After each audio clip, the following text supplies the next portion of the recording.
ভালোবাসার মানুষকে জীবনসঙ্গী করব বলে তার হাতটি ধরে চলে এসেছি বাবা মাকে ছেড়ে। তার হাত ধরে তাকে নিয়ে বিয়ে করে আমি যখন তার বাড়িতে উঠলাম, তখন দেখলাম তার বাড়িতে তার বাবা মা আছে, তার ভাই ভাবি, তার একজন ছোট ভাই মানে আমার দেবর, পুরো একটা নতুন সংসার। সেই সংসারে আমি গেলাম বউ হয়ে। এমন একটা ভরা সংসার পেয়ে আমি মনে মনে অনেক খুশি হয়েছিলাম। কারণ আমার বাবা মায়ের মতো এখানে আমার শ্বশুর শাশুড়ি ছিল, সেই সাথে ছিল আমার একজন দেবর ভাসুর, আমার যা, আমার ননদ ননাদ সবাই। আর এমন একটা ভরা সংসার কে না চায় বলুন? তো প্রথম প্রথম কিন্তু ভালোভাবে অনেকগুলো দিন কেটে গেল। আমি কিন্তু খুব সুন্দরভাবেই প্রথম দিনগুলো কাটিয়েছি। আর এরপর আস্তে আস্তে যখন আমি একটু পুরনো হয়ে গেলাম, কিছুটা দিন চলে গেল, তারপর আমি দেখতে পেলাম আমার শাশুড়ির একটু অন্যরকম ব্যবহার। সে আস্তে আস্তে যেন কেমন হয়ে গেল। তার ব্যবহারও আমার কেমন যেন লাগতে লাগলো। কারণ সে প্রায় সব কাজই কিন্তু আমাকে দিয়ে করাতো। আর আমার বড় জাকে কিন্তু কোনো কাজই করতে হতো না। খাবার দাবার তৈরি করা থেকে খাবার দাবার পরিবেশন করা সকল কিছু, দেখা যায় প্লেট বাটি এগুলো ধোয়া, সেই সাথে ঘর মোছা সব কিছুই আমাকে করতে হতো। আর আমিও কিন্তু মুখ বুজে সেগুলো করতাম। কখনো মনে মনে হয়তো খারাপ লাগতো, কিন্তু মুখে কখনো প্রকাশ করতাম না। আমি ভাবতাম যে হয়তোবা আমি বাড়ির মেজ বউ, আমার একটা দায়িত্ব আছে বা সবার জন্য করতে পেরেছি, এটা আমার খারাপ লাগার কিছু নেই। বাড়ির বউরা তো কাজ করবে, এটাই স্বাভাবিক। পরে আমি আস্তে আস্তে বুঝতে পারলাম যে আসলে আমার সাথে কেন হচ্ছে এটা। তার একটাই কারণ, আমার স্বামী কিন্তু বেকার ছিল। তার কোনো কাজ ছিল না। সে আসলে একটা জব করতো আগে, কিন্তু আমাদের বিয়ে হওয়ার কিছুদিন পরই সেই জবটা আসলে চলে যায়।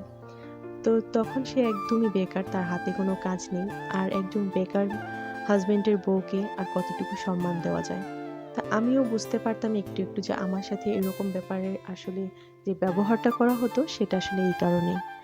তো যাই হোক, সবকিছু মুখ বুজেই সহ্য করতাম, যেহেতু আমার হাজবেন্ডের কোনো কাজ ছিল না, আমার হাজবেন্ডের আসলে আয়ের কোনো রাস্তা ছিল না। তাহলে আমাকে তো মুখ বুজে আসলে সবকিছু সহ্য করতেই হবে। আমাকে দিয়ে যে যাই করাক না কেন সারা দিন ভর, কিন্তু মনে একটা শান্তির জায়গা ছিল। সারাদিনের কাজের শেষে হলেও কিন্তু আমার একটা শান্তির জায়গা, সেটা হচ্ছে আমার স্বামীর বউ। তো সেই তার কাছে যখন আমি সারাদিনের ক্লান্ততার পরে যেতাম, তার মুখের একটা হাসি কিন্তু আমার সকল দুঃখ এক নিমিষেই সব দূর করে দিত। সে আমাকে অনেক ভালোবাসতো, আর তার ভালোবাসার জোরেই আসলে আমি সবকিছু ভুলে থাকতে পেরেছি। যেখানে একটা মেয়ে তার বাবা মাকে ছেড়ে সেই নতুন একটা জায়গা থেকে আরেকটা নতুন জায়গায়, তো সেখানে আসলে টিকিয়ে থাকাটাও অনেকটা মুশকিল।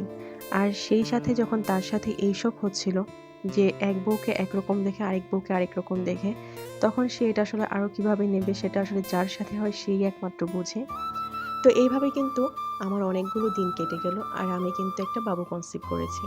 তো আমার বাবুর যখন 3 মাস, তখন কিন্তু আপনাদের ভাইয়া একটা জব পেয়ে যায়। আর এই জব পাওয়ার আগ পর্যন্ত, এই 3 মাস পর্যন্ত আপনাদের ভাইয়া আমাকে অনেক অনেক যত্ন নিয়েছে আমার এবং আমার ছোট্ট বেবিটার। তো যখন সে জব পেয়ে যায়, তারপরও কিন্তু সে আমাদের অনেক খেয়াল রাখে। তো এইভাবে আমার যখন 3 মাস থেকে 6 মাসের দিকে চলে যায়, আমি তার মধ্যে এখন অনেক পরিবর্তন দেখতে পাই। আমি বুঝি তার পরিবর্তনের ব্যাপারটা, কিন্তু সে কতটা আমাকে বোঝে আমি জানি না। সে এখন আমাকে অনেক কথাই বলে। যেই ব্যক্তিটা আমার হাতের রান্না ছাড়া খেতেই পারতো না, সেই ব্যক্তিটা এখন আমার খাবারের প্রচুর দোষ ধরে। সে বলে আমার খাবার মজা হয়নি, আমার খাবারে লবণ হয়নি, আমার খাবার নাকি খাওয়ার মতো না। আর এই ব্যক্তিটা একসময় আমাকে দেখার জন্য দুপুরে একবার হলেও আসতো। আর সেই ব্যক্তিটাকে আমি এখন রাতেও পাই না, কারণ রাতে নাকি তার প্রচুর কাজ থাকে, সে রাতেও আসতে পারে না। সে এত ব্যস্ত হয়ে গেছে। এখন সে আমাকে নাকি আর আগের মতো ভালোবাসতে পারে না। তার কারণ হচ্ছে আমি দেখতে অসুন্দর হয়ে গেছি, আমি মোটা হয়ে গেছি, আমি এখন দেখতে অত ভালো নই। আমাকে তার ভালো লাগে না। তো যাই হোক, জীবনে সবারই কিন্তু পরিবর্তন আসে, কিন্তু পরিবর্তনটা যে এতটা খারাপভাবে আসবে সেটা ভাবিনি। তো এখন তার আর আমাকে ভালো লাগে না, যেহেতু সে আমার কাছ থেকে ডিভোর্স চায়। আর এই ডিভোর্সটা আসলে এত সহজ কিন্তু কোনো বিষয় নেই। এটা যখন আমি শুনেছি, আমার পায়ের নিচে মাটি সরে গেছে। মাথার উপর থেকে যেন আকাশ, বিশাল আকাশের যে ছাদটা ছিল সেটাও যেমন, বিশাল আকাশের যে ছাদটা সেটাও সরে গেছে।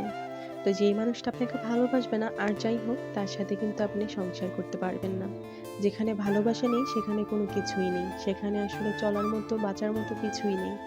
তো আমার বাবার সাথে আমি মাঝে, মাঝে কথা বলতাম। যেহেতু আমি তাদের একমাত্র মেয়ে, আমার সাথে একটু যোগাযোগ করত। তো সবসময় তো আর সম্পর্ক খারাপ থাকে না। একসময় আস্তে, আস্তে ঠিক হয়ে যায়। তো আমার বাবা যখন আমার মুখ থেকে এইসব কথা শুনেছে, সে আর এক মুহূর্তও দেরি করেনি, আমাকে নিতে চলে এসেছে। আর এসে বলেছে, "আমার মেয়ে হচ্ছে আমার রাজকন্যা। আর এই রাজকন্যা সবসময় আমার কাছে রাজকন্যাই থাকবে। তোমার কাছে হয়তো দাম কমে গেছে, আমার কাছে কখনোই কমবে না। আমার মেয়েকে আমি সারা জীবন আমার কাছে রাখতে পারবো।" আমার বাবা আমাকে নিয়ে চলে গেছে।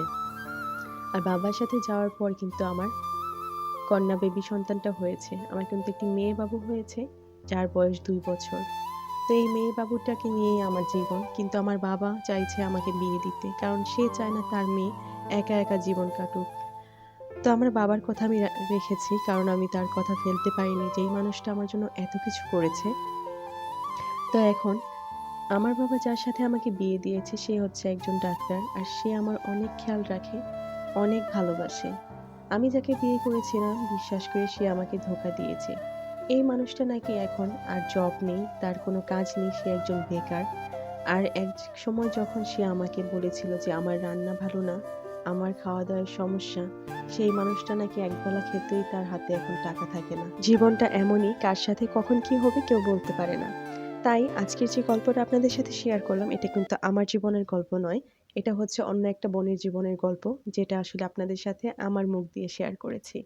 আর এটা এই কারণেই শেয়ার করা, যাদের জীবনে এরকম ঘটনা ঘটবে তারা যেন এর থেকে শিক্ষা নিতে পারে এবং সঠিক পদক্ষেপটাই গ্রহণ করতে পারে।